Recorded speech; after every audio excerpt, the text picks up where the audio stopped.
Hey, everybody. So I'm going to give it a second, as always, to let you guys get in the room so we can begin this very important conversation tonight.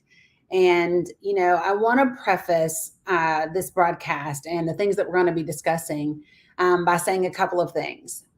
Tonight, if there are people who come into this room, who join into this conversation, who you can tell by their remarks are not here, hey, Alexis, hey, Kathy, are not here to listen nor to learn.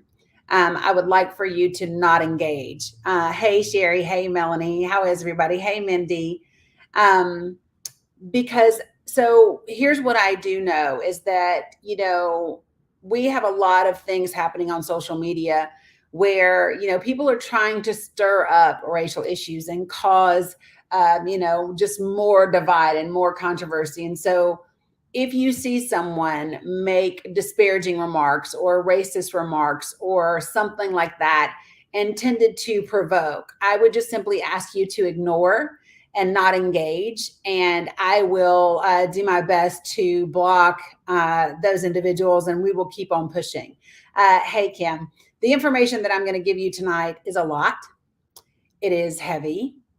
And I just simply don't want to be distracted by things that don't matter. Hey, Tootie.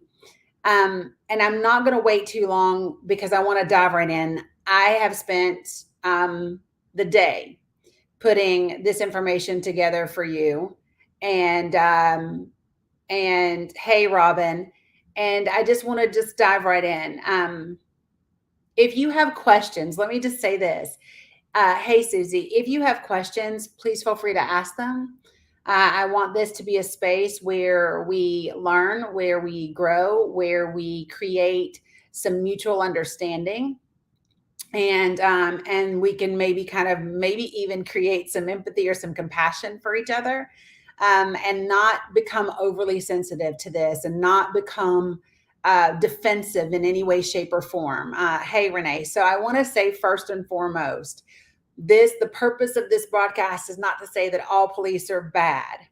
The purpose of this broadcast is not to say that all police are racist. Hey, Dillery, the purpose of this broadcast is to share information and take a look at the racial disparities that we see with the use of police force and even deadly force. The purpose of this broadcast is to shed a light on something that, I don't know if Americans, because, Americans, we tend to be very absorbed in ourselves and we forget that we are part of an entire world.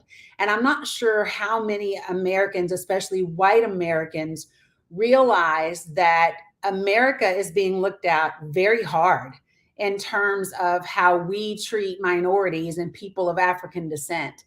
I don't know if white Americans realize that am I going in and out for everybody else, or is it just Sherry?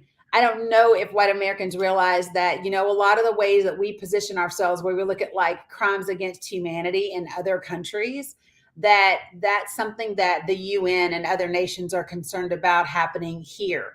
And so I just want to have a very blunt, very direct conversation about that and the experience of being a BIPOC individual in this country. So a Black, Indigenous person of color in the United States of America. So it was yours. Okay, great, Sherry. Glad that you're good. So I want to start this broadcast off by giving you just a few facts. Okay. Okay, cool. Everybody is in here. All right. So I want to, I'm going to try my best to give you links as I go. And I do have a lot of information to share. First and foremost, I want to take a second and show you the individuals that I'm going to be talking about the most tonight. These are the faces that I will be discussing tonight.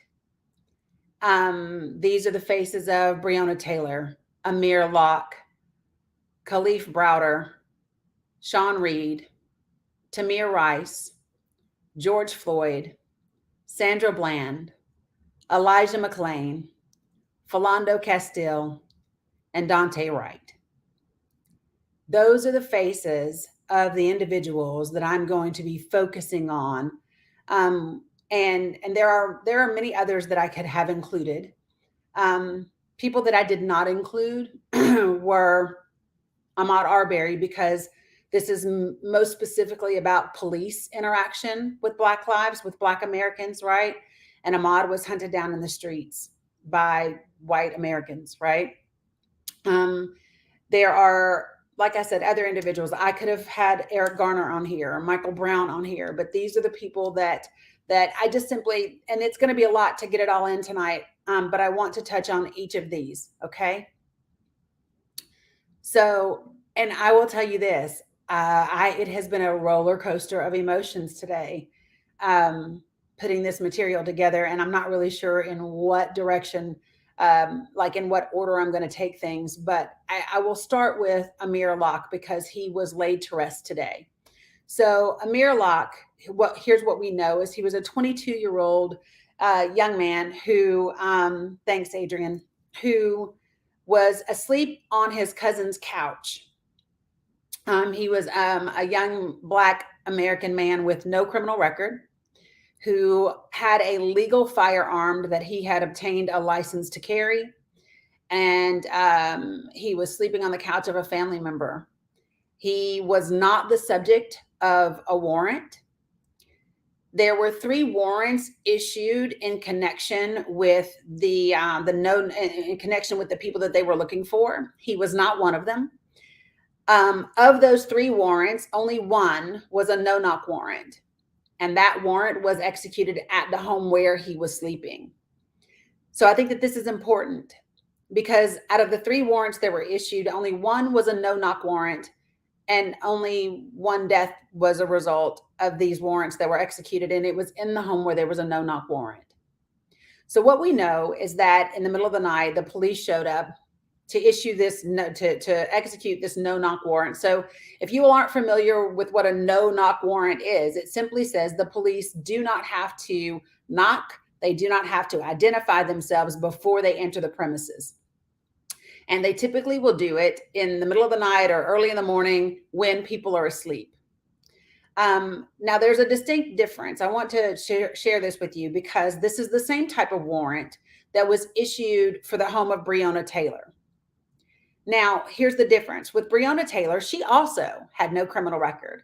She also was not the subject of the warrant. It was for her ex-boyfriend, whom, by the way, was already in custody at the time that the no-knock warrant was issued for her home. In Breonna Taylor's instance, the justification that they provided the judge in asking for a no-knock warrant was they were afraid that evidence would be destroyed before the police could get in and obtain it. So that was the reason. What's interesting to note, and I'm not going to share all of the video from Breonna Taylor's home, but what's interesting to note is that there is footage that when the police officers go in Breonna Taylor's home after she's shot and laying on the floor, no one attempts to see if she's still breathing. No one checks her out. I mean, they are in her home for several minutes before they even speak to her. There's no CPR. There's none of that happens. And when they walk into her bedroom, the TV is playing really loudly. Her bedroom is in the back of the house. So I want you to picture an apartment that when you enter, you go down a long hallway and like the living room's here, the kitchen is, dining room and kitchen is over here. And then the bedrooms, you pass them kind of as you go down this hallway. And the bedroom was at the back.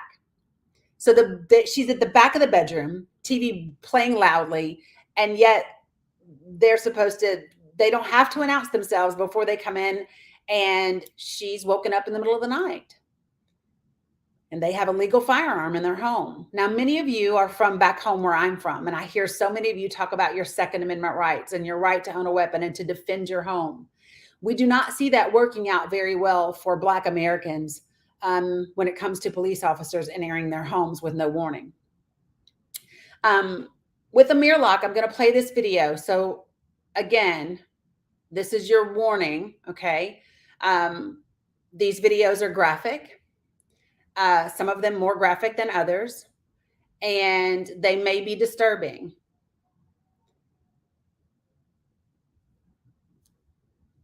but here we go. Um, this first video, I'm hoping that I still have them in the right order, is Amir. Max Parthas, I am so happy you came on here, sir. I need to speak with you. We are filming the first 6 episodes of my talk show next month here in Atlanta, and I would like to talk to you about coming down and doing an episode with me. So I'm super glad you're here because I've been meaning to reach out to you, but we'll touch base after this. So here we go.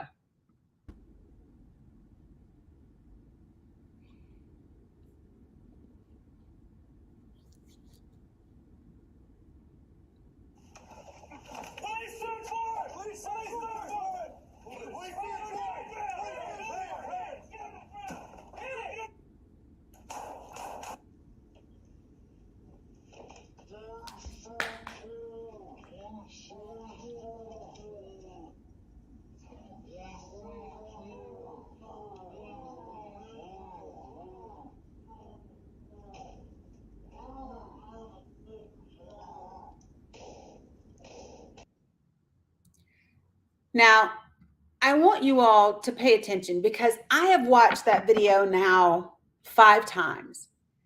Can you understand what they're saying when they're screaming? When they enter the home, can you understand what they're screaming? Because they're all screaming over top of each other. Listen.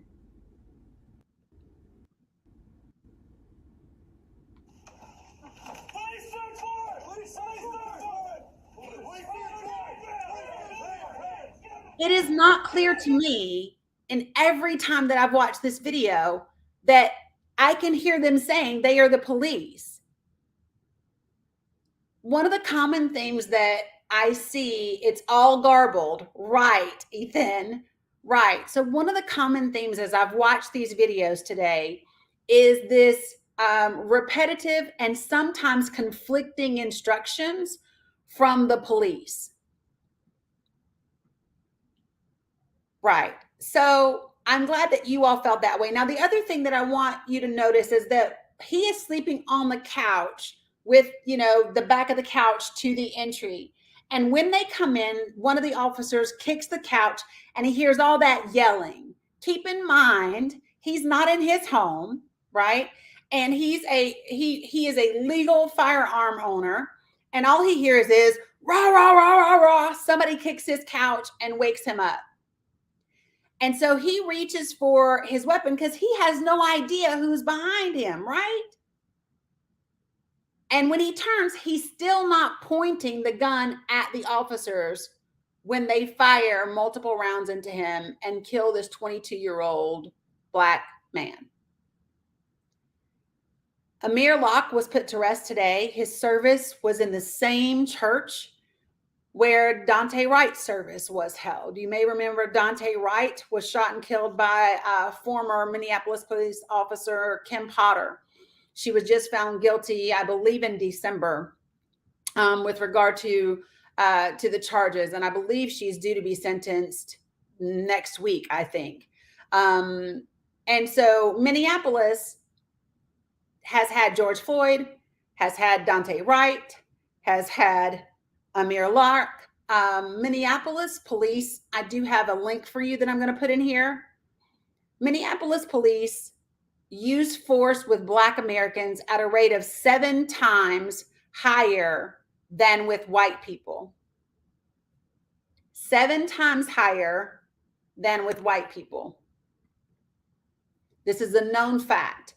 One of the other things that is very disturbing, and the reason why this is very problematic for the people of Minneapolis, is because when the police issued their first statement about Amir Locke, they said that he was a suspect, which he was not. He was not listed on that warrant.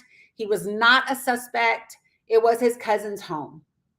For all of you all, and I've heard people say, as they often do, well, he shouldn't have been there. Are you telling me that every member of your family is sparkling clean and you don't go over members of your family's houses who may be involved in whatever they're involved in and you may or may not know? All of that's irrelevant. You're justifying the death of a Black man. I want you to pay attention to something as we watch these videos, because another thing that was glaringly obvious to me was the lack of humanity that these officers had towards these Black human beings. You can listen to the way they talk, the way they speak, and sometimes even what they say and what they do after the person has been shot or after the person is dead. So we're going to talk about that. I'm going to move on to the next person on my list. I want to show you something.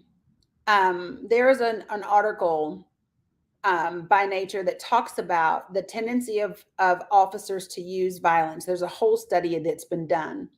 And what we know is that white officers, which is this red line right here, compared to Black officers, use their weapons at a much higher rate. The rate in which they use their weapons increases by the percentage of Black residents. So if you look at this bottom line at the bottom here, the higher the percentage of Black people in the neighborhood, the higher percentage of gun use by white police officers. Do y'all see that?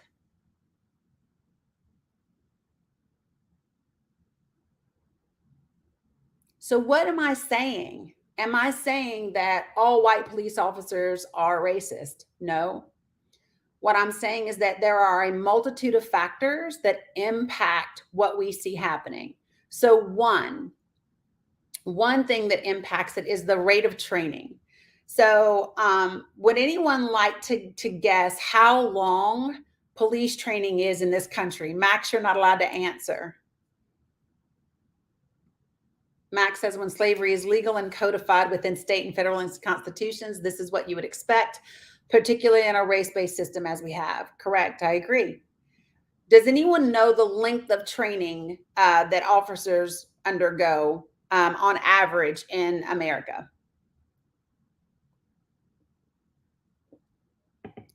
Ethan says 3 months basic, 2 years associate level. I'm talking about the average basic training. 6 to 9 months, Melanie says. It's actually an average of 13 to 19 weeks. That's how long. The average basic police officer training is 13 to 19 weeks. Now, I want to break that down and unpack it for just a second. So it takes 21 days to even create a new habit. It takes 21 days to just create a new habit, okay? It takes 3 times that length of time to establish that habit as like a default or a reflex, okay? And this is just a regular habit, like waking up at a certain time of day or working out or any of that, okay? So we're talking 63 days to make a normal habit kind of routine in your life. That does not include survival and safety instincts. And that's what we're talking about, right? That is what we are talking about is the length of time it takes to feel safe, to feel comfortable. If you're a white police officer and you've never been in a lot of Black neighborhoods or been around a lot of Black people, if you're an officer who's never been in high intense situations, how much of that time, how much of those 13 to 19 weeks is actually spent in the field and training? How much of it is spent in the classrooms?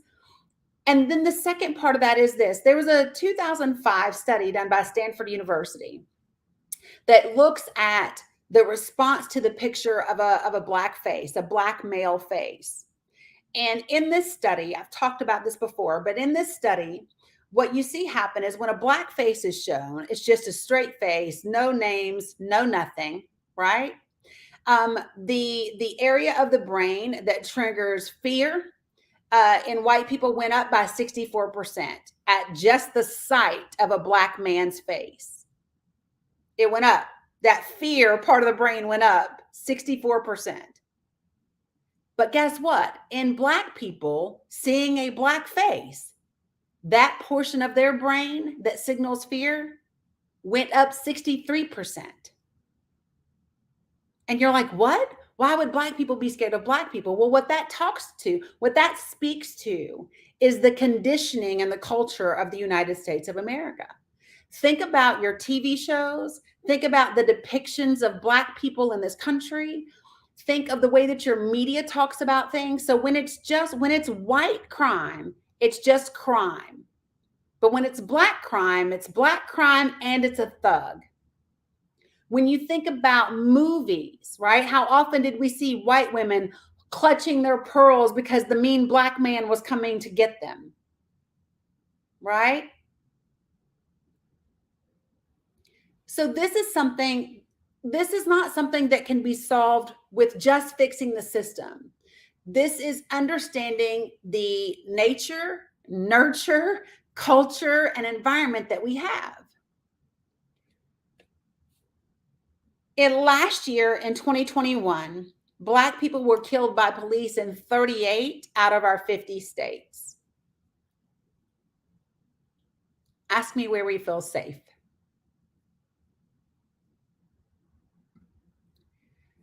I want to show you this clip because between 2013 and 2019, police killed 1,944 Black Americans. That's an average of 324 Black Americans killed by police per year, which is an average of 27 per month and 0.9 per day. Almost one Black person a day killed by police between 2013 and 2019. Take a look. The death of an unarmed Black man. It has been incredibly difficult to prosecute a police officer successfully.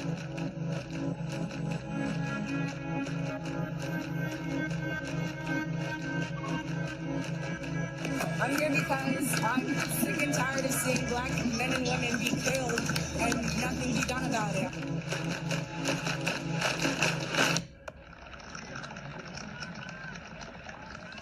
We can never be satisfied as long as the Negro is the victim of the unspeakable horrors of police brutality. Jonathan Farrell was unarmed when he died, just a month shy of his 25th birthday. Now that officer, Randall Carrick, is charged with voluntary manslaughter. A mistrial was declared in the case of a white police officer who shot and killed an unarmed Black man. There were protests outside the court after the mistrial was announced Friday. Shoot, young and Black! Don't shoot! Unarmed! Don't shoot! Unarmed! Don't shoot! Death of Eric Garner of a heart attack on Thursday. The father of 6 can be heard on the tape saying repeatedly, I can't breathe! I can't breathe! There needs to be prosecution. That's what this is all about. Many people simply cannot understand why the grand jury did not indict when they could actually see video of what went down between that New York police officer and Eric Garner. Michael Brown, an unarmed 18-year-old, was shot and killed during a struggle with a Ferguson police officer. Sir Darren Wilson will not be indicted. It's the feeling among many of these people that Black lives don't matter. Not one reason that this grand jury find to indict him. I ask a question. yes. How can we be promised that this injustice will happen again to another Black kid? In another state tomorrow. How can we assure our kids that they're safe out on the street with your officers? That's my That's question. what I want to know. I have a Black child. Chicago police officer Jason Van Dyke shot and killed 17-year-old Laquan McDonald. For the first time in 35 years, a Chicago police officer is charged with first-degree murder. That officer found guilty of second-degree murder. Very unusual, very important one. It just goes to show you how serious that I am about my life and all these other lives that are out here that are scared of the police.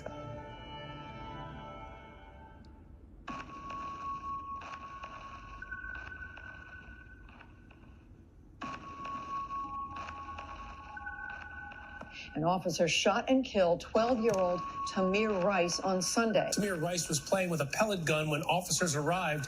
One of them opened fire within 2 seconds. Grand jury decided not to indict the 2 officers who shot and killed 12-year-old Tamir Rice. I need to stop this video right here. I'm going to come back to it because I need to stop at Tamir Rice. Tamir Rice was 12 years old playing at the shelter, the little picnic shelter that you saw in the video there with a pellet gun. Police pulled up on the scene and literally had not come to like a full stop and killed this 12-year-old boy in 12 seconds. After they got, 2 seconds. Yes, Max, I'll send you a link to that video. So in 2 seconds, I'm going to play this video for you. And then I want to tell you something about the officer that killed Tamir Rice. Let me see. I hope this is the right video. Give me 1 second.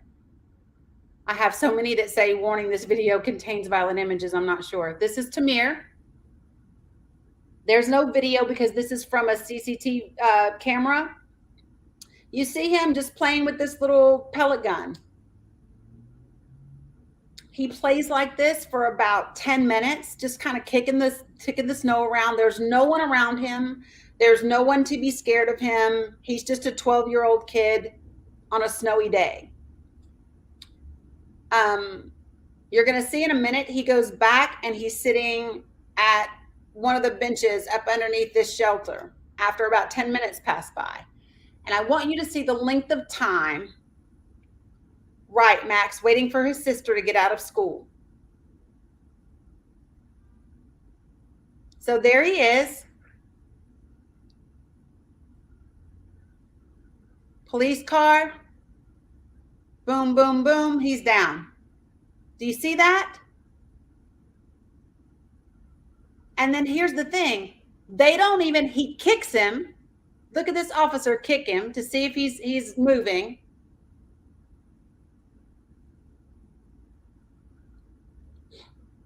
See, he kicks him, he nudges him. And then they still don't even check him. There's no CPR being administered.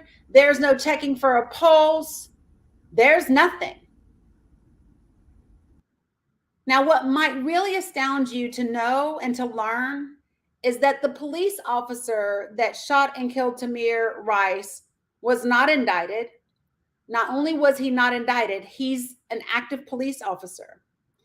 He ended up being let go of the Cleveland police force where this shooting took place, but he has been hired in another place. I believe it's Bel Air, Ohio, in a small rural area.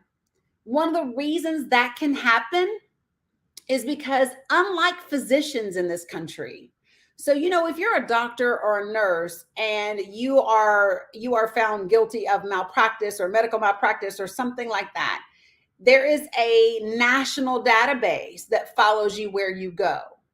There is no such national database for police officers. There's not. I'm going to let this video continue now. Cleveland's prosecutor calls it a tragedy, but not a crime. It doesn't even warrant a trial. That, in my mind, is unacceptable. Think of the death of Freddie Gray. All lives matter, but you got to think about who's dying out here. Prosecutors in Baltimore dropped all remaining charges against 3 police officers in the Freddie Gray case. Samuel DuBose was shot in the head Sunday after being pulled over for a missing license plate. Officer Raymond Tensing has now been charged with murder and voluntary manslaughter. The only reason why Tensing is being charged is because there was a body cam. Yes. Now those charges have been dismissed. Black Lives Matter. We will never get a conviction in this case. The death of Alton Sterling, African-American man killed by police in Louisiana. The Louisiana Department of Justice cannot proceed with a prosecution. All we want is the same justice that they put against us whenever we go through certain trials and tribulations. Philando Castile, a supervisor at a school cafeteria where kids loved him. Police officer Geronimo Yanez shot Castile to death while he was in the car with his girlfriend and her 4-year-old daughter. Jurors found Yanez was reasonable in his decision to shoot and kill Philando Castile during a traffic stop last July. So now I want to show you what they believe is reasonable. I will warn you, this video is probably one of the most, if not the most graphic that I'm going to show you tonight. And I'm going to show you two videos. The first video is from his girlfriend Diamond, who was in the car with him along with their 4-year-old little girl. And then the second video is where they released the dash cam footage, and it has been edited so that you can see the dash cam footage and Diamond's video at the same time. So I'm going to share that with you next. Let me remove this from the studio. Let me remove this one. And here's Diamond. Get out of the car. Whoops, I'm sorry. That's Sandra Bland. I'm not there yet. Sorry.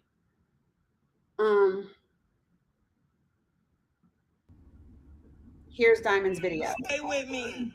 We got pulled over for a busted tail light in the back. And the police just, he's covered. He ain't killed my boyfriend. He's licensed. He's licensed to carry. He was trying to get out his ID and his wallet out his pocket, and he let the officer know that he had a firearm and he was reaching for his wallet, and the officer just shot him in his arm. We're waiting for a back. I will, sir. No worries. I will. He just shot his arm off.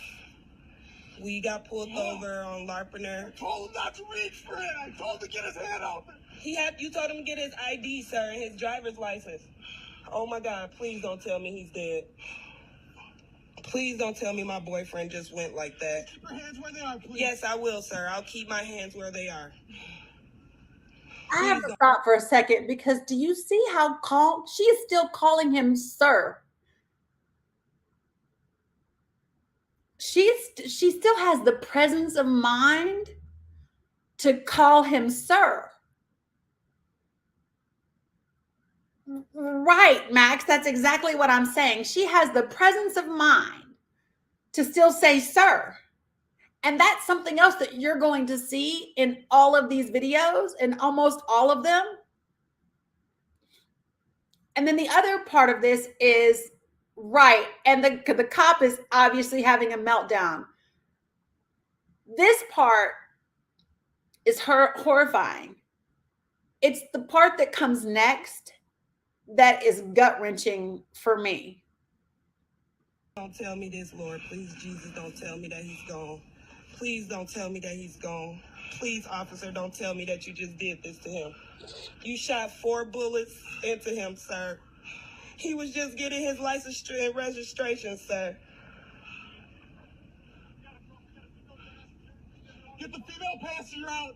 Anna, get the car right now with your hands up. Let me see your hands. Exit now. Keep them up. Keep them up. Where's my daughter? You got my daughter? Face away from me and walk backwards. Walk backwards towards me. Keep walking. Keep walking. Keep walking. You see their guns pointed at her? Get on your knees. Get on your knees. You hear her baby scream? That's her 4-year-old.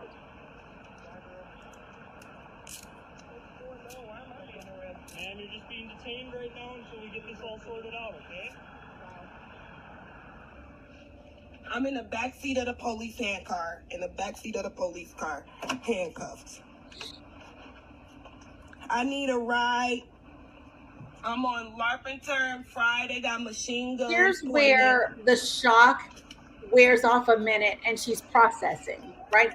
Don't be scared. My daughter just witnessed this. The police just shot him for no apparent reason. No reason at all. They asked for license and registration. That's the police officer over there that did it. With the black on.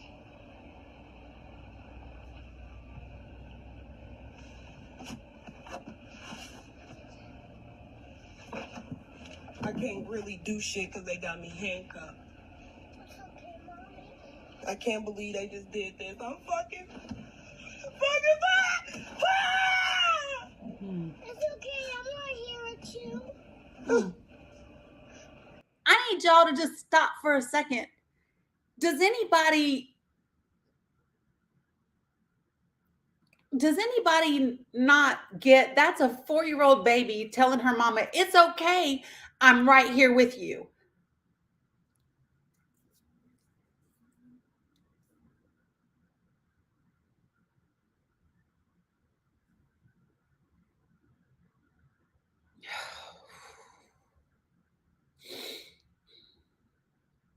You talk about just trauma.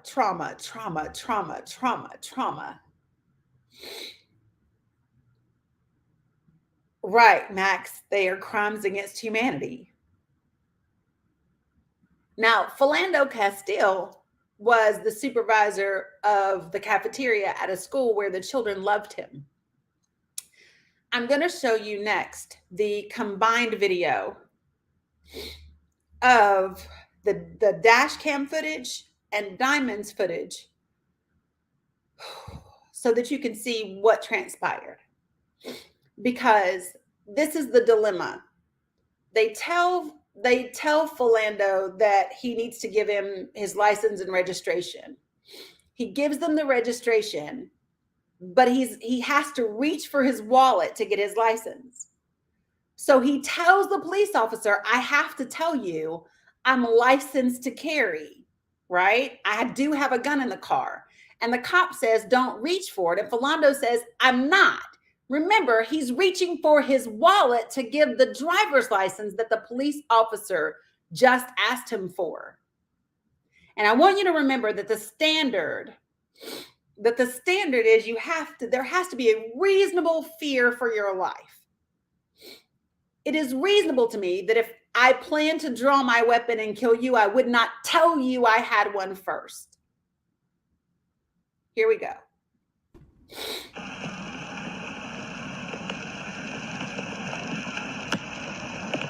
Well, sir. Good. How are you? The reason I put you over, your brake lights are out. So you only have one active brake light, and that's going to be your passenger side one, your third brake light, which is up here on top. Keep in mind, he was pulled over for a freaking brake light being out. Sandra Bland was pulled over for not signaling when she changed lanes. They're both dead, by the way. And on this one back here, it's going to be out. You have your license and insurance? Yep, the license and insurance. He gives him his insurance right here. And now? I do have a firearm on me. Don't reach for it then. Don't pull it out. Don't pull it out.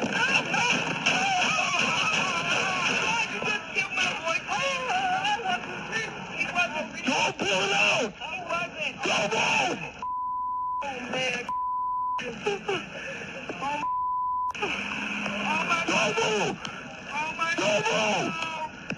Oh, my God! I'm shaking! Don't move! Don't move, baby! Coldplay! Get the baby out of here! Stay with me. We got pulled over for a busted tail light in the back. And the police, he's covered. He killed my friend. He's licensed. He's licensed to carry. He was trying to get out his ID and his wallet out his pocket, and he let the officer know that he had a firearm and he was reaching for his wallet, and the officer just shot him in his arm. We're waiting for a back. I will, sir. No worries. He just shot his arm off. This is not a trained police officer. This is not an officer. Do you see him? Keep your hand. This is an officer that is just not trained to be in the field. Right. It was an instant execution because this officer was scared of his own damn shadow. Philando literally said, I'm not pulling it out. Officer, I have to let you know I do have it. I am not pulling it out. Larpener. I told him not to reach for it. I told him to get his hand out. You told him to get his ID, sir, and his driver's license. Oh now, what you hear right now is the police officer trying to justify. He said, I told him to get his hand off of it. No, you didn't. You said, don't pull it out. And he said, I'm not pulling it out. You did not say get your hand off of it. Now you're trying to make some shit up because you just killed a man in front of his girlfriend and the 4-year-old. God, please don't tell me he's dead. Please don't tell me my boyfriend just went like that. Keep your hands where they are, please. Yes, I will, sir. I'll keep my hands where they are. Please don't tell me this, Lord. Please, Jesus, don't tell me that he's gone. Please don't tell me that he's gone. Please, officer, don't tell me that you just did this to him. You shot 4 bullets into him, sir. Listen, she couldn't even hear that it was 8. She said 4, but y'all heard it. It was 8, right? When we say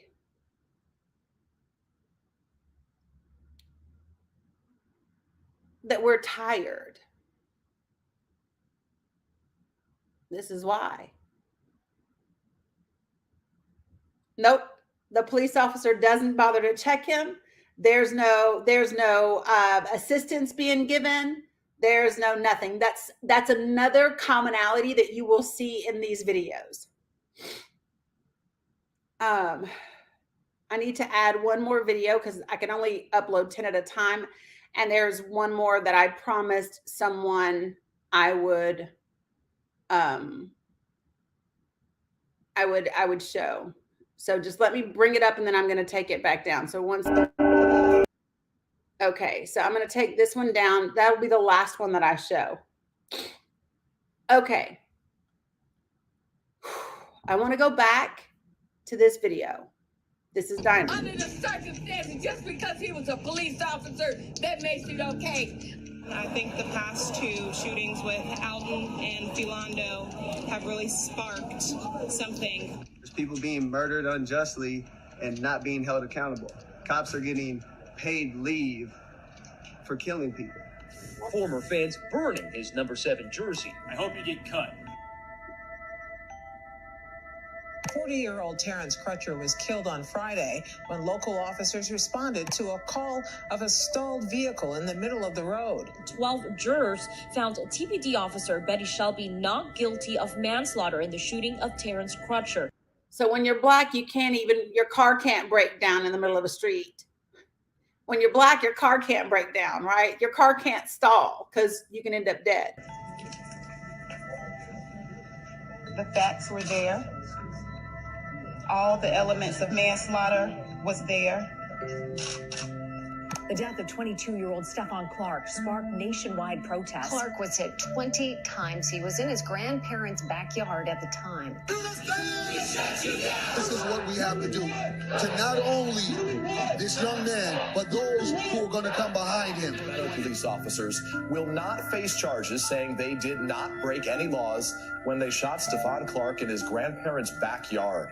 And the same cop who killed him is back on the streets patrolling other communities, running through other people's backyards.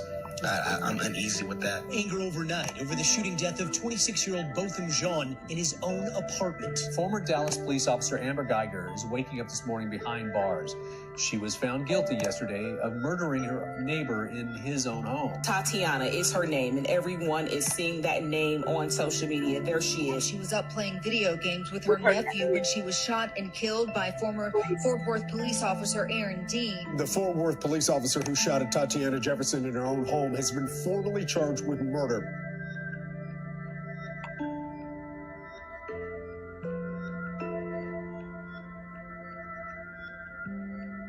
So did you all see out of the 1,944 Black Americans that were killed by police between 2013 and 2019, only 3% of the cases were the officers even charged. Guess how many were convicted?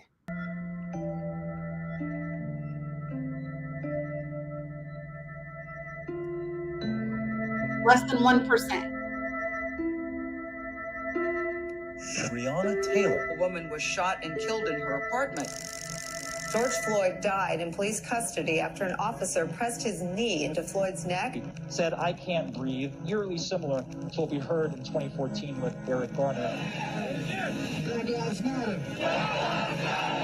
I filed an amended complaint that charges former Minneapolis police officer Derek Chauvin with murder in the second degree. George Floyd, whose killing by US police triggered anti-racism protests right around Weeks the world. of global protests and international support and impact around the world. Protesters marched once again in cities worldwide, demanding police departments change their tactics. George Floyd! George Floyd! George Floyd!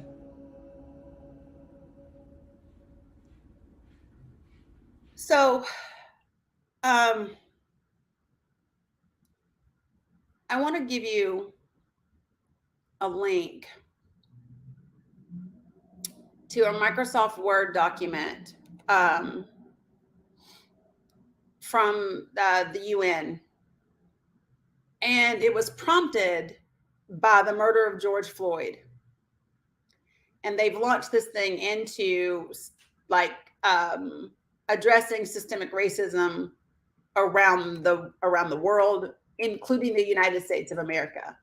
It is important for white Americans to realize that the way that the U.S.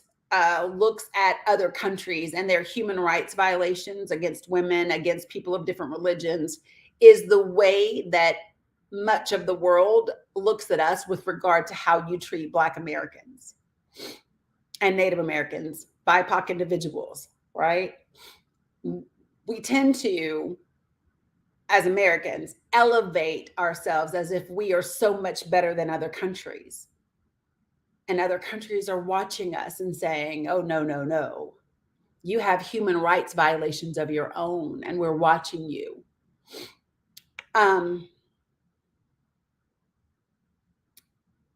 Sandra Bland was pulled over for not signaling when she changed lanes. This brief clip is from her cell phone. It originally wasn't released. 3 days after Sandra Bland was arrested and taken to jail, she was found hanging in her cell. And they say she committed suicide. Sandra Bland was a bit of an activist. She was very outspoken. And those who know her do not believe she committed suicide. What I want you to notice is the way that this officer speaks to her when she questions him about why she has to get out of her car because she didn't signal when she changed lanes. I just need you to see the difference in how we are treated. Now, why am I being apprehended? You trying to give me a ticket for your failure? Out of the car. Why am I being apprehended? You just opened my car door. You just opened my car door. So you threatening to drag me out of my own car.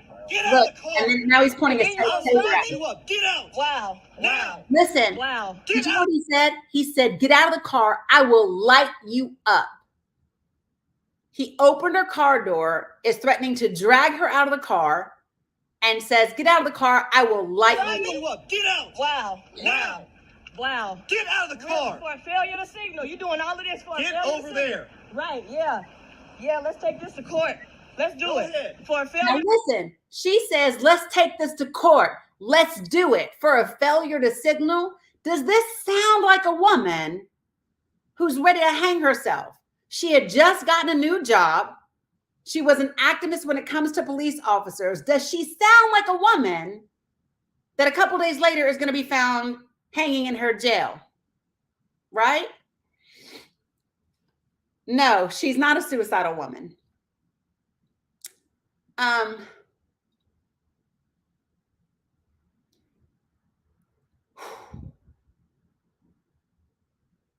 We haven't changed enough. We haven't, not enough. All right, so this next footage I'm going to show you. You probably didn't think there was anything else I could show you or tell you about George Floyd's death, his murder.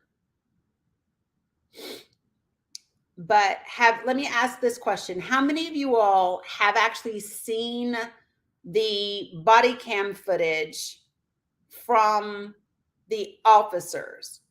Most of us have seen the footage that the teenager recorded standing on the sidewalk, which, by the way, Do you have any idea the trauma that all of those people who stood there and watched for 9.5 minutes as they murdered George Floyd? Do you have any idea the trauma that is inflicted upon those people? Witnessing death is traumatic. But have you seen the footage from the other two officers? I'm going to show it to you now. The most widely viewed video was the one by a bystander where police officers were restraining Floyd, most notably with a knee to his neck. The video that the judge ordered released is a much fuller account of what happened that day. Officers were called to cup foods by an employee reporting a forgery in progress, mentioning that the person involved in the forgery was potentially drunk or otherwise under the influence. The driver in there? The blue one over there. An autopsy would later show that George Floyd did have drugs in his system, notably fentanyl. The two officers who initially respond to the call are actually rookie officers. They're moving around a lot. Essentially on one of their first shifts as full-fledged police officers.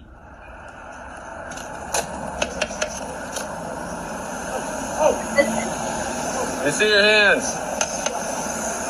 Damn, man. Stay in the car. Let me see your other hand. I'm sorry. Let me see your other hand. And then very quickly, a gun is pulled. Hands up right now. Let me see your other hand. So how many of you that are white watching this, how many of you all get a gun stuck in your face that fast after a police officer approaches your car? I would bet none. One of the officers, Thomas Lane, pulls his weapon and points it at Floyd, who reacts in a very startled, scared manner. Hands on the wheel. Yes, sir. Yes, sir. Who else is in the car? This is my Put your foot back in. I'm so sorry. God dang, man. Man, I got shot the same way as I was before. Okay. So this is the other part that is so important. You hear George say to him, I got shot once before the exact same way. He's telling the officer, I've already been traumatized. That's what he's telling him, right? So this is where I go back to the training of police officers and their ability to recognize trauma behavior, their ability to recognize the gestures of people who are differently abled, their ability to understand that every gesture is not aggression, especially when it comes from a Black American. Here we go. Well, when I say let me see your hands, you put your hands up. I'm so sorry, officer. You got them? Man, dang, man. Put your hands on top of your head. Man, last time I got shot like that, I was hands on top of your head. Please, I didn't know, man. Get out of the car. I didn't know this, officer. I didn't know. Right now. It took several minutes before they really explained to George Floyd that they were detaining him because of a reported forgery in progress. You know why we're here? Why? We're here because it sounds like you gave a fake bill to the individuals in there. Yeah. You understand that? Yes. And do you know why we pulled you out of the car? Because you was not listening to anything we told you. Right. Now, I also want to point out that they are talking about you didn't listen to anything I told you.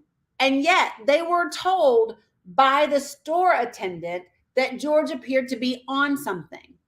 So I believe it would be reasonable if I'm approaching an individual who appears to be under the influence of something, that they might not be responding, processing appropriately everything that I'm saying to them, especially if they've been shot before. Follow me? Here we go. What's going on? You listen to us and we will tell you what's going on, all right? When you're moving around like that, that makes us think way more is going on than we need to. Yeah, you moving around like that. How did he move around exactly? How did he move around exactly? He had his hands on 10 and 2, right? And then when the officer said, "Who's that with you?" He pointed to who was in the car and he said, "That's just my friend." And then he put his hand back. What is moving around thinks this way more is going on, unless any movement by a black man is more going on. No. They talked to both Floyd and the passengers from his car for a few minutes on the sidewalk, and then police decide that they need to put George Floyd into a squad car. And that's when he really starts to object. I won't do nothing to hurt y'all, Mr. No, sir. Nothing, I don't have nothing. Why y'all doing me like that, Mr. Officer? Please, pack it, doing it for me and stuff, man. I am claustrophobic for real, Mr. Officer. You got him? Could you please pack it for me, please? Yes, I'll pack it. Stay with me, man. I will. Please stay with me, man. Thank you. God, man. I didn't know all this was going to happen, man. He's literally asking them to stay with him because he's scared. None of y'all, man. Nothing. Please don't do that. Take a seat. I'm going in, Mr. Officer. I'm going in. No, you're not. You gotta go in. Take a seat. Grab a seat, man. Mind, I don't believe me, Mr. Officer. Take a seat. I'm not that kind of guy. I'm not that kind of guy, man. Take a seat. Y'all, I'm gonna die in here. Take a seat. I'm gonna die, man. You need to take a seat right now. There is a moment where he is in the back of that squad car, sort of flailing around, and eventually sort of fish. So this is a trauma response that you see happening here. He's told them, "I've been shot before. I am claustrophobic. I'm going to die in here. I'm going to die in here." And they've been told he's under the influence. So why are his behaviors being looked at as aggressive? Because he's not attacking them. So he's not compliant, right? He's not compliant, but he's not attacking the officers. He's scared.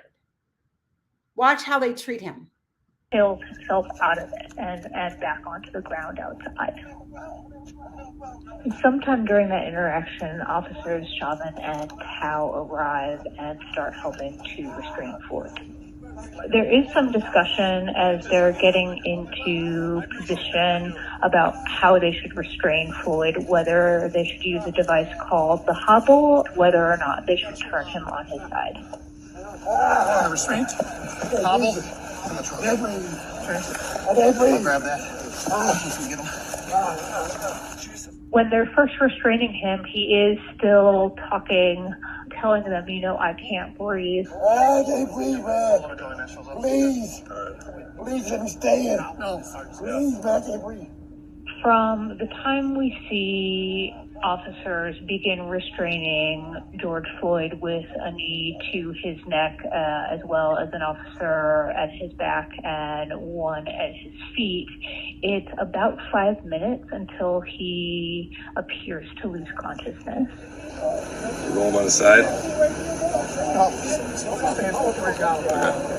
So I want you to be clear that now that he's unconscious, one of the officers said, "Should we roll him on his side?" And Derek Chauvin tells him no.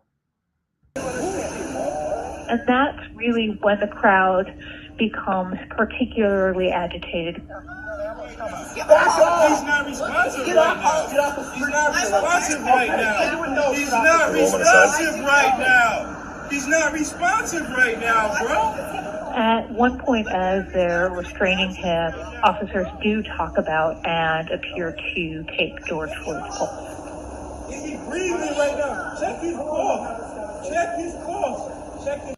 Now, in the transcript, I actually read that when Lane checked his pulse right here, he said out loud, he's not breathing. He doesn't have a pulse.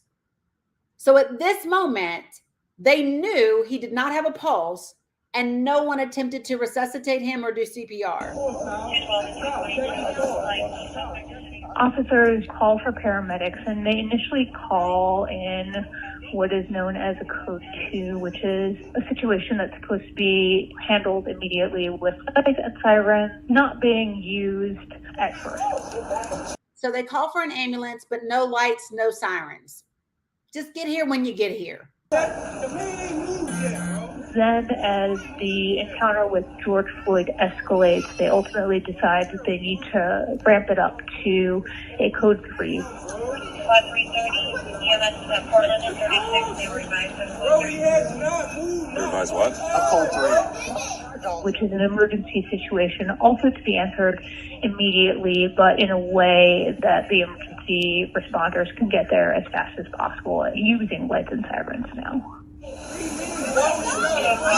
That response right now, you guys might want to. Right now. Now, right here, paramedics have arrived, and what I would like for you to pay attention to, things that I'm immediately drawn to, which you couldn't see from the teenager's video, but you can hear, is these officers' demeanor. None of them seem affected by the fact that this Black man can no longer breathe, that he is unconscious, that he doesn't have a pulse. None of them seem to be bothered by that. And now I want you to watch the way they turn him over. Because the way they turn him over and the way they put him on the gurney, for me, speaks volumes.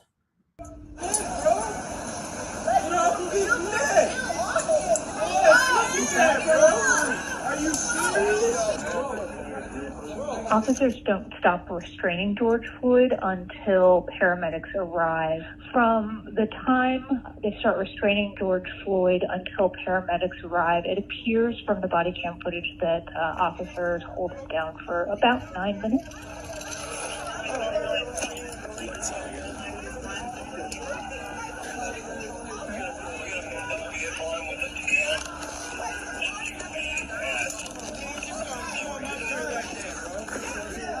So we see in the video, paramedics arrive, they load George Floyd onto the stretcher and put him in the ambulance. And it's you see his arm is behind him. him. Restraining George Floyd until paramedics arrive. It appears from the body cam footage that officers hold him down for about 9 minutes.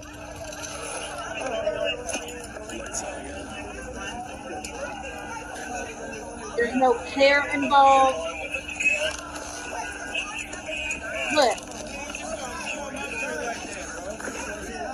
So we see in the video, paramedics arrive, they load George Floyd onto the stretcher and put him in the ambulance. And it's not until about 2.5 minutes after they arrive and put him in the ambulance that CPR is started. So I want you to understand that the paramedics arrived and did not attempt CPR for 2.5 minutes after they arrived. In my opinion, those paramedics should have been charged, in my opinion, with something, because it is your duty. If you arrive on the scene and if you believe that he cannot be resuscitated, then why do you do it 2.5 minutes later? So I want to keep going. I have just 2 more. I know it is 9 o'clock. But if you all will stick with me, I have just a couple of more that are incredibly important. And this next one is this beautiful baby named Elijah McClain.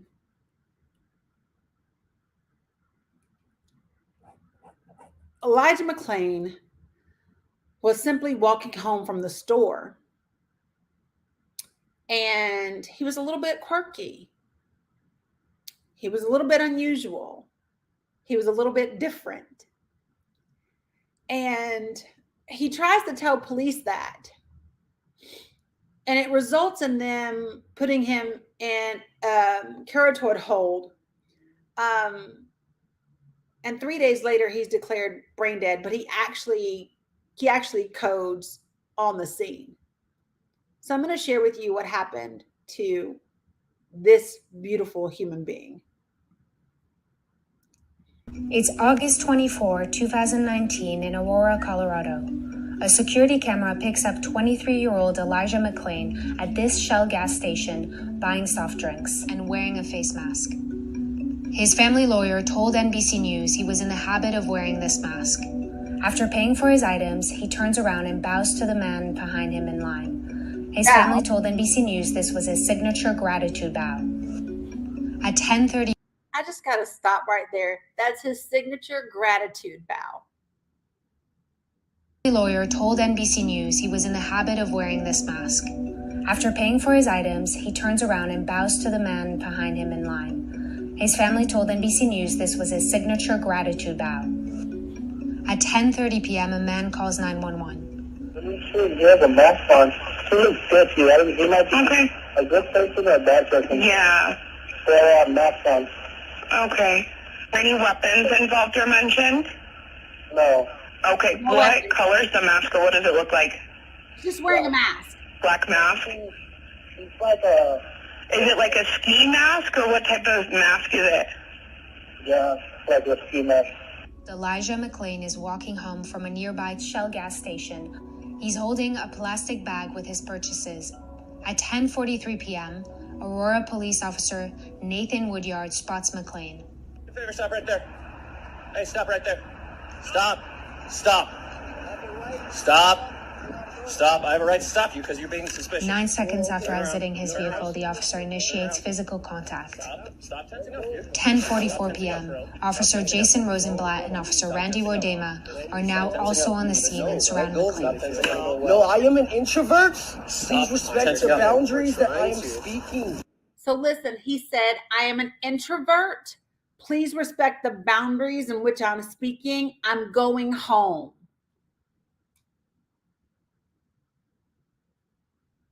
Stop tensing up. Stop. Relax. Stop. I'm going home. Relax, or I'm going to have to change this situation. I'm going to have to Stop. Leave me alone. Stop. Can you please? No, leave me alone. No, we're gonna. First off, you guys started to arrest me, and I was stopping my music to listen. Now let go. The situation escalates when the officers try to move McClain onto the grass. Officer Woodyard's body cam is knocked to the ground. You guys. Take my power back. If I intend to be. Officer Rodema says this. Grab your gun, dude. It's unclear from the body cameras whether or not McClain reached for an officer's weapon. All three officers wrestle McClain to the ground. Give us more. Give us some more units. We're fighting them. At this moment, one of the officers uses a carotid control hold on McClain, a tactic that involves an officer placing his arm around a subject's neck, applying pressure, and restricting blood to the brain via the carotid arteries. Responding officers later told an Aurora police investigator that McClain briefly went unconscious, and the officers released the hold. At 10:46 p.m., just over 2 minutes after the first officer made contact with him, McClain is pinned to the ground and says this. On the ground. Oh, no, it was Elijah McClain. We had to use carotid. That's what I was doing. I was just going home. I'm an introvert and I'm different. He come out? He's out? Was he out? Yeah. I heard some snoring. I just He wasn't completely. He didn't lose consciousness. Yeah. I'm just different. I'm just different. That's all. That's all I was doing. It was actually Rosenblatt. I'm so sorry. Your gun, dude. I have no gun. That's where I tried carotid. I don't do that stuff. I don't do any fighting. 218 other units that are not here. Why They can were slow you it down a telling little me? bit. I don't do guns. I don't even kill flies. I don't even kill I flies. don't eat meat. Do we have anything other than him being suspicious? I don't touch people. No. I mean, I tried to stop him. Start walking away.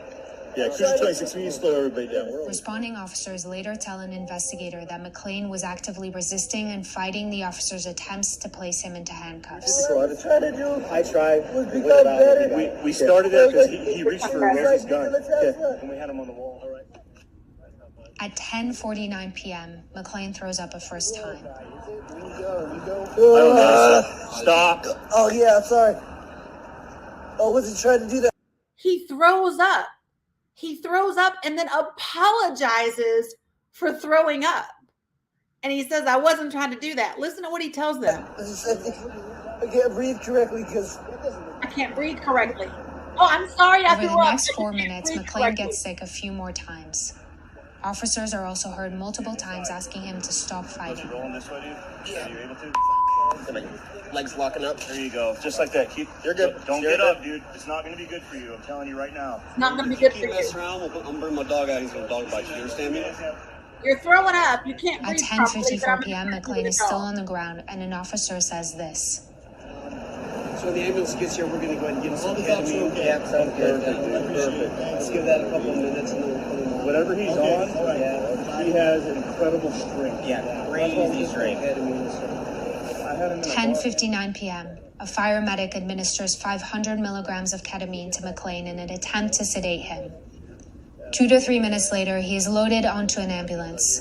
And at 11:07 p.m., just over 20 minutes after the first officer made contact, responding officers are told McLean does not have a pulse. He just poured. Are you serious? Yeah. Oh, okay. So, sit tight. McLean was resuscitated at the scene and taken to the hospital where he would be declared brain dead 3 days later. The coroner concluded last November that a combination of physical exertion and a narrow left coronary artery contributed to McLean's death, but could not determine the cause of his death. So, I want to be clear. Exactly, Max. The slave catcher threatens to bring out the hounds who might tear him to pieces. Right. I want to be clear that the officer said, we're going to give him ketamine. The officer decides that. We're going to give him some ketamine. And then the paramedics give him 500. They give him 500 milligrams and it kills him because it's too much for his size. They don't know how much he weighs to give him a proper dose. And it was a combination of the hold and the ketamine. So let me give you the link to what has happened since then.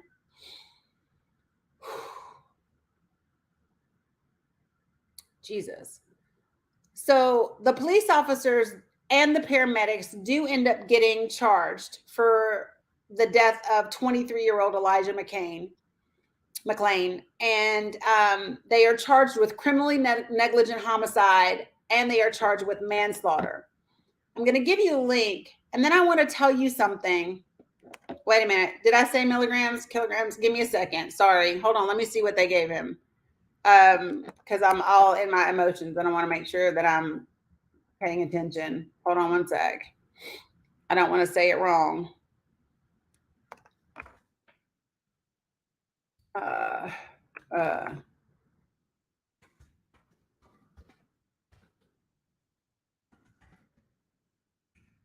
There we go.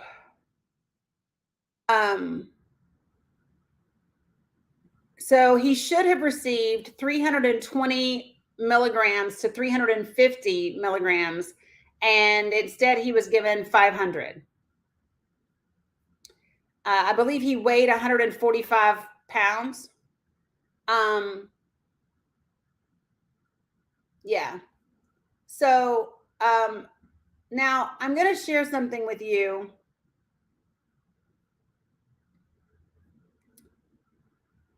Right. So I want to share something with you. So after this happened and Elijah McLean is dead, 3 officers were at the scene, kind of around where it happened, because there had been like this memorial that had been set up for Elijah. And these officers thought it would be funny to take a picture with one of them putting the other one in the same chokehold that they put Elijah in. And all 3 officers are smiling in the picture. And then they send that picture to the officers involved in his death. Those officers were fired, but let me tell you what happens. The other officer, whose name is Jason Rosenblatt, when he gets the text message with that image, he replies back to it and says, ha, ha.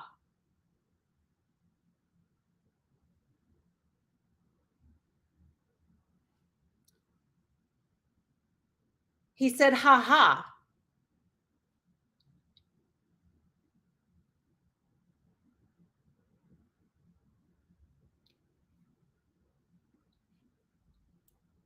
He thought this was funny.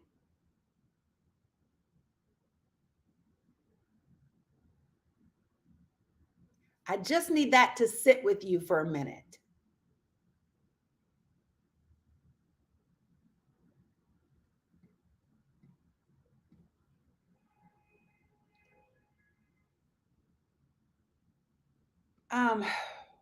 Okay. 2 more, and then I'm done.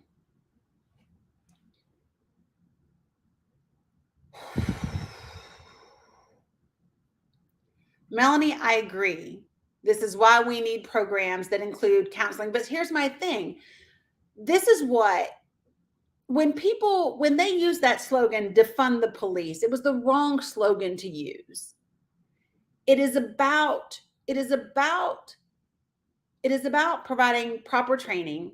It is about having social workers available. It is about having mental health professionals available. It is about eliminating these types of things, because they're not properly trained. There's too much implicit bias. There's not enough training around all of those things. There's just so much to this. There's so much to this. So I'm going to have to play this next video, because this video, I saw a lot of white people say, well, his ass shouldn't have ran.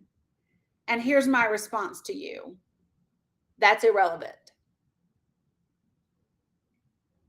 I want to be very clear about something. If someone is running away from the police, that is not justification to murder them. You are only supposed to use lethal and deadly force if there's a reasonable danger for your life. Running away from you is not a death sentence. And Sean Reed, with his stupid self, ran. And he was running from the police in a car chase. He was driving erratically, so they began following him. And he's Facebook live streaming it. And I'm going to play a portion of this. I want you to listen for when the taser goes off. And then I want you to listen to how many bullets they fire immediately after the taser. And then I'm going to have to fast forward this video, because this video is from Sean Reed's phone as he lay dead on the ground. The police don't know the phone is still live streaming to Facebook. And after about 13 minutes, 14 minutes goes by, one of the officers says something standing over the body of Sean Reed. So here we go. Hey, I'm finna be on motherfucking, what is this? What the fuck is this? Is this Michigan? Come on. How the fuck? What street is this? I'm finna park this motherfucker to get the fuck out. Oh, baby, what's this, Michigan and what? Michigan and what? Ace? I'm finna park this motherfucker at Ace. On 62nd in Michigan? Somebody come get my stupid ass. He literally said, somebody come get my stupid ass. I'm about to park this car and make a run for it. And he says, somebody, and you see, he's laughing. Somebody come get my stupid ass. Because, you know, here we go. Please come get me. Please come get me. Please come get me. I'm on 62nd in Michigan. I just parked this motherfucker. I'm gone. Please come get me.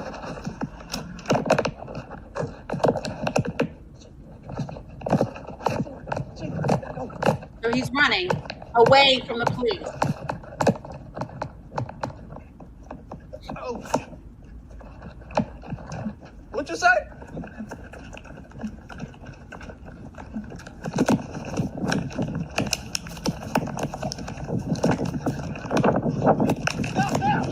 Fuck you. Shit.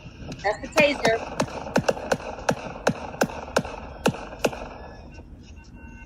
I need to go back. What you say? Listen for the taser, and then listen to the bullets, and listen how many.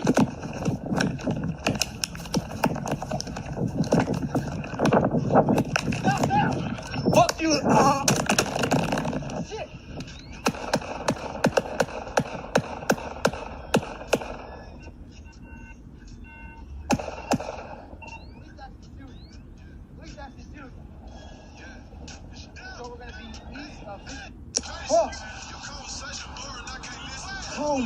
and he's running away from them. So they tase him in the back. And when they first shoot him, it's still in the back. Mindy, I counted them before. I can't count again right now.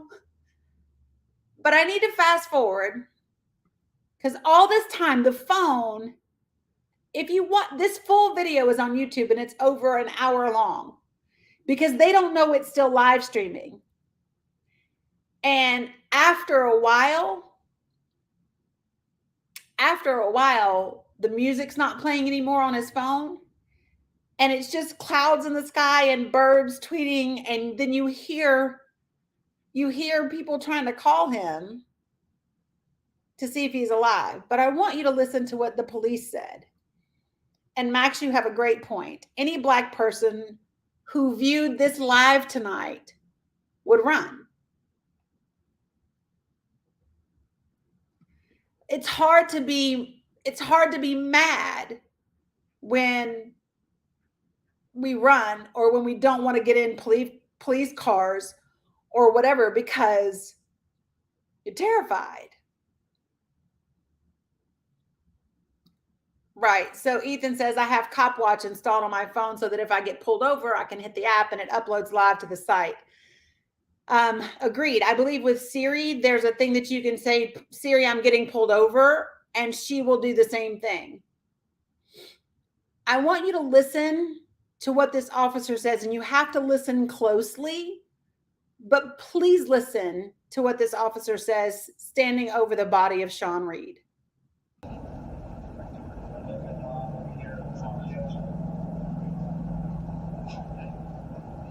It's probably up under him. Yeah, lightly.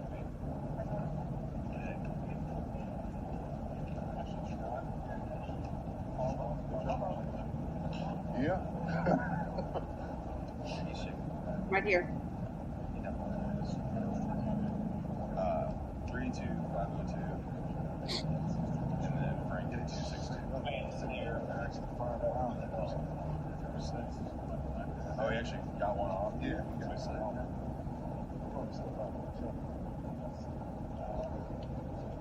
Gotcha. Just walking back. Sure. Yep. That's good. I'll call you back if I get that big. It's going to be a closed casket, homie. Did you hear him? He said, looks like it's going to be a closed casket, homie. And he chuckles. A police officer just said, looks like it's going to be a closed casket, homie, and laughed.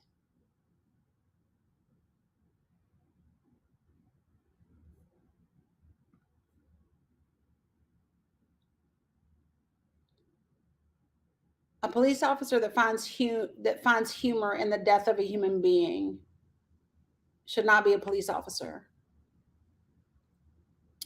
This police officer was simply suspended and then reassigned for making that comment. That is all. He still is a police officer.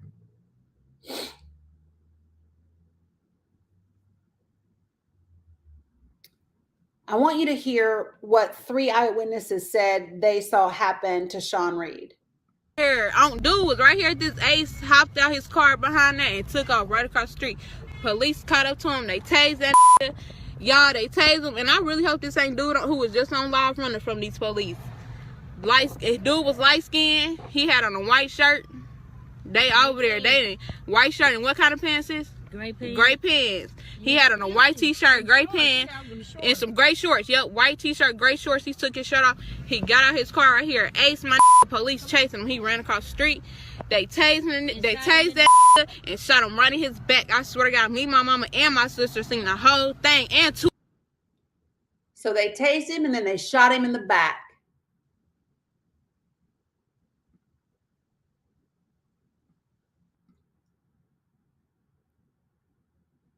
So I wanted to do this live, and I would be remiss if I did not mention Kalief Browder. And I don't have time tonight to go into the Kalief Browder story. But if you have Netflix, I would like for you to, this is Sean Reed. Candy, I've done so many of them tonight. I would be lying if I told you the exact date for Sean Reed. It was recent. But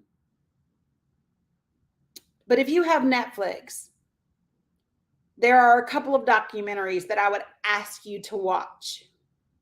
I would ask you to watch the Khalif Browder story.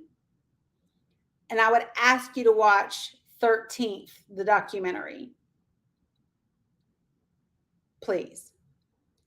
Last, there was an individual on my live earlier today who said that it was, she minimized it. She said it's not the same, and it's a minor comparison, but she said, my son is deaf and I try to teach him about how to interact with police. And she said, I'm always terrified. And I shared with her that that's not a minor comparison. There's actually a huge thing around deaf individuals and their interaction with the police. And yes, there is a disparity when those people are Black Americans. So I'm going to share with you this brief video, and then we're going to wrap this thing up, okay?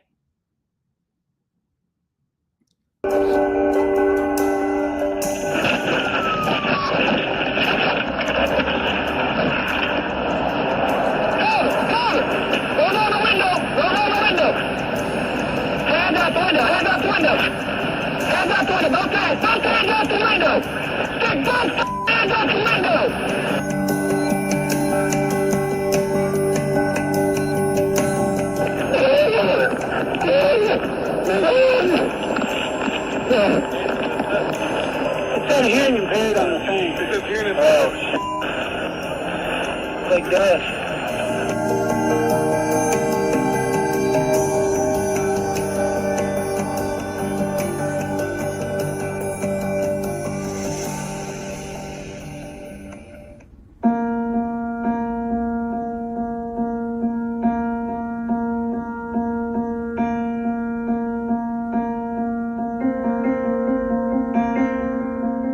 My dad is one of my most favorite people on this earth because he is gentle and kind, and it's genuine. My name is Pearl Pearson Jr. Do you have a name sign? Pearl.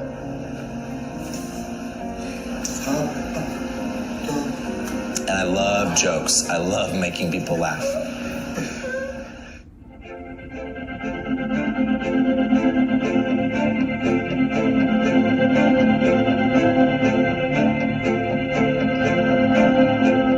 My brain was damaged from all of the blows. I had been hit and I almost blacked out. My eyes were damaged. It was difficult for me to breathe. You know, I was trying to tell them to stop. I was choked up. I couldn't breathe. My head, I was dizzy because of the trauma that was happening. I curled over in the fetal position just trying to make it stop.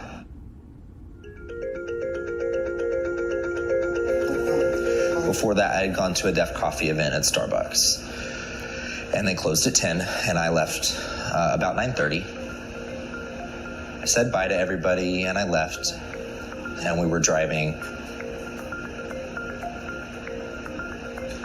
And then there were some police lights behind me.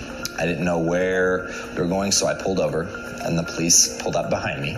I have a placard in my car that explains that I'm deaf and that I have communication needs, so I was getting ready to get that. I had my hands on the wheel, and the policeman came up with his gun drawn around the side of the car. And I rolled down the window, and the police started talking to me. And I pointed my ear to say, I'm deaf, just a second. And I was going to reach for that paper, that placard that I had that explains I'm deaf. And when I reached down, his fist came through the window. And then his other hand grabbed my wrist. Get off the phone. Get off the phone. Who's resisting? Who's resisting?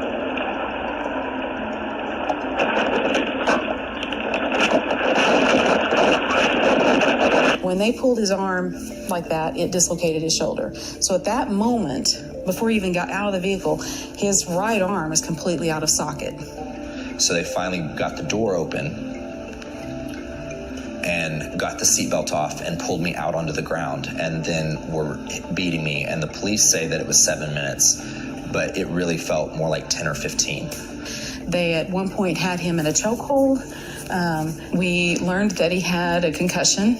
My dad believed that he would die and that he was going to die. Give us your hands.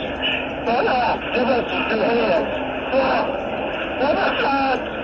I was yelling, I'm deaf, and I was angry, and I was upset, trying to make them understand. And I tried to talk and I tried to tell them, but they kept beating me, they kept hitting.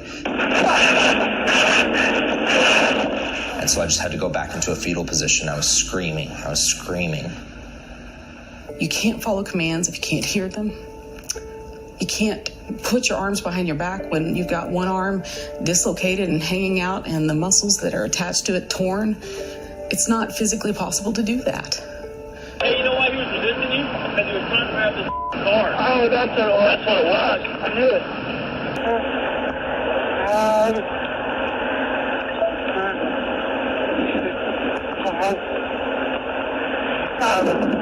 That's like the jack. They're laughing. They're fucking laughing. Saying, yeah, his face is jacked up. Ha ha ha. Even after they know he's deaf, even after they know that he wasn't resisting, he was trying to use his hands to talk to them, and they're fucking laughing. Make sure in your report you put that there was nothing identifying him deaf whatsoever. Right. Make sure you put that there was nothing saying he was deaf, because you beat him before he could give it to you. Outside or inside, right. That was in the side pocket. They never even, he never said about it.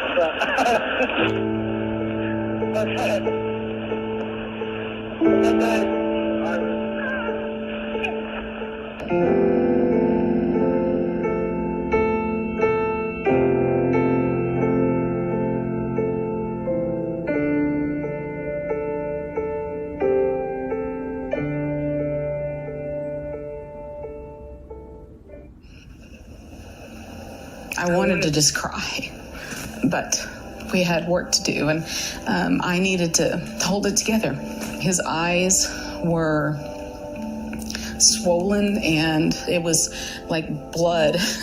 He would have been looking at the possibility of losing his eyesight. He already doesn't have his access to hearing things, and to lose his eyesight too would be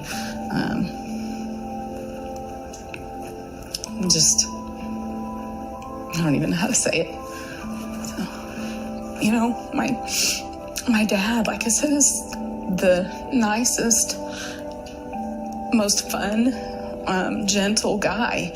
And I didn't understand how this could be done to him.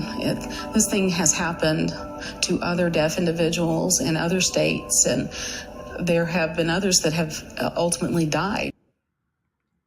So there's more to that video, but I clipped it for the purposes of tonight's broadcast because I knew I was going to be hitting like the 90-minute mark. And I know that this is supposed to be an hour-long broadcast. And I felt like it was super important for you to see all of these faces. It was important for you to see their stories and their encounters. It was important for you to, and it's crazy because I don't personally know any of them. And yet when I watch, I have this reaction that is so intense, that is so visceral.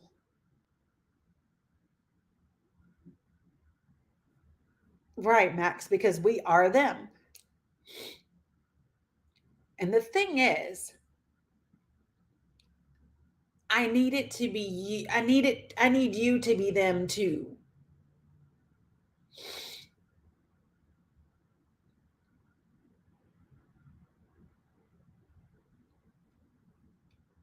you know, they're not jokes to be made fun of. They are not punchlines. They are not excuses. They are human beings whose lives mattered. And this is the thing. This is just the real blatant shit, right? This isn't the people who just get beat. This isn't the people who are sitting in jail rotting because of the cash bond system. This isn't the people who die in custody. This isn't any of that, right? So,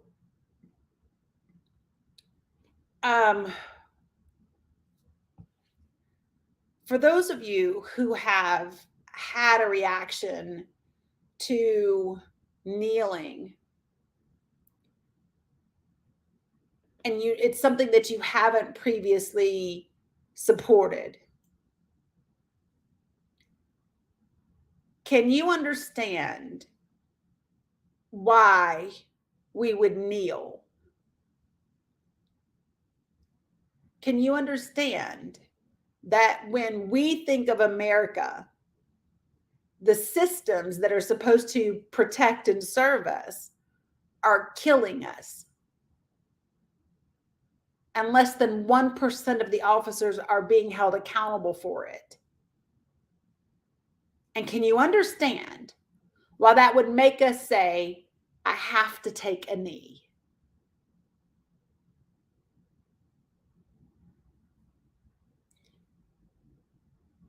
Seriously.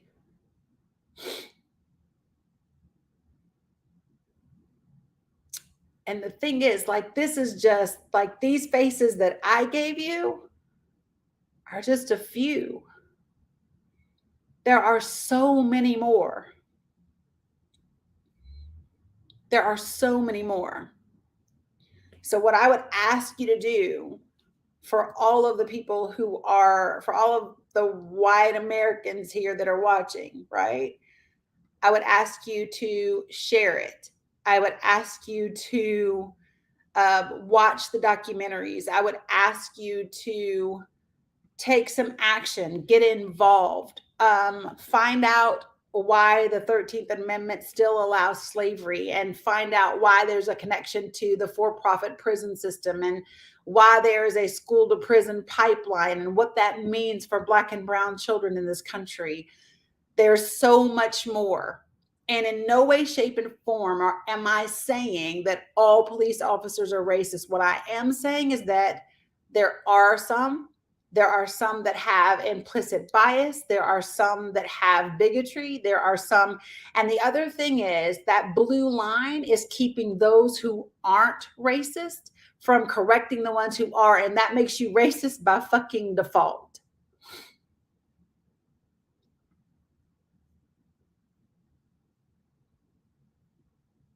And we still have so damn far to go. So that's what I'm going to ask you to do, folks. I'm going to ask you to get involved. I'm going to ask you to not just join into my lives, but I'm going to ask you to post things on your own pages. Make your friends uncomfortable. Make your friends uncomfortable. All right, Max, we'll do it. And you're welcome. Thank you for coming and always giving your expertise and knowledge. I'll shoot you the links too. Make your friends uncomfortable. Make your family uncomfortable. You have to be the voices that speak out. Okay, guys? I will see you Tuesday at 8 p.m. Eastern Standard Time. Before I wrap this up, as Max just alluded to, I have been given the opportunity to have a talk show of my own from a film company here in Atlanta called Encore Performances. They're going to be producing it. They have backed pretty much everything in terms of studio and all of that. We are down to just production costs. And so if you have a business and you would like to become a sponsor, or you're an individual and you would like to donate, you can go to thedannykookshow.com. and then click the donate button and do that. You will be able to get tickets. We are filming in front of a live studio audience in about 4 or 5 weeks. We have to set those dates, but we need to kind of finish getting the dollars up a little bit, and then we can make that happen. So if you think that what I offer and what I do is valuable, if you think that more people need to see and hear the types of things that we talk about, then I would ask you to support. Appreciate you, Jess. Really do. Thanks, Max. I appreciate that. It's about damn time. Everybody keeps saying that. I'm reminding myself, if you see that, like y'all see my wall of words, the one on the bottom, whenever I still can't really wrap my head around the fact that we're like, that they're literally like, I had a call last night where we were talking about like what the set is going to look like and what the like monologue piece is going to be and how long it's going to be and all of that. Whenever I still go, oh, I can't believe that this is happening.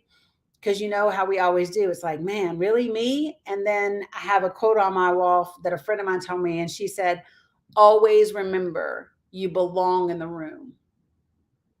If the door opens and the universe and God gives you the opportunity to be there, it's because you belong in the damn room. So I'm holding on to that and working to make this thing happen. So, okay, I'm going to go. I will see you all Tuesday at 8 p.m., maybe before then. Thank you all for tuning in and sharing. I will see you then. Be amazing, be light, and be love. Peace.